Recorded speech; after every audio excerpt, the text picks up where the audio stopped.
আমার নাম শহীদুল হাসান, আমার বাসা জামালপুরে। তো আমার আসলে ছোট থেকেই জন্মগতভাবেই চোখের একটা প্রবলেম ছিল বা সমস্যা ছিল, যে একটা চোখ ছোট ছিল এবং কি চোখে আসলে কিছু দেখা যেত না। ছোট থাকতে এরকম কোনো কিছু বুঝতাম না। আস্তে আস্তে সময়ের সাথে সাথে যখন বড় হওয়ার পরে সমাজে চলতে গেলে একটা সেলফ কনফিডেন্সের অভাব বোধ করি।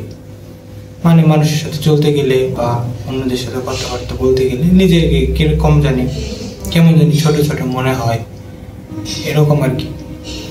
পরবর্তীতে যখন বুঝতে শিখি আস্তে আস্তে অনেক কিছু যে চিন্তা করি যে কিভাবে নিজের চোখের একটা পার্মানেন্ট সলিউশন বা মানুষের মাঝে নিজেকে সুন্দরভাবে উপস্থাপন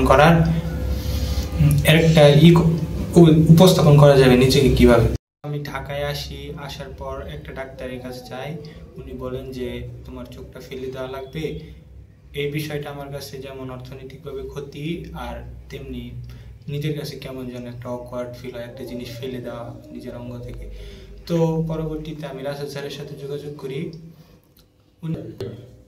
স্যার আমাকে বলেন যে তোমার চোখ এটা ফেলে দেওয়া লাগবে না, চোখের উপরে পাতলা করে চোখ লাগিয়ে দেওয়া যাবে, এবং স্যারের কথা মোতাবেক চোখ লাগানো হয়।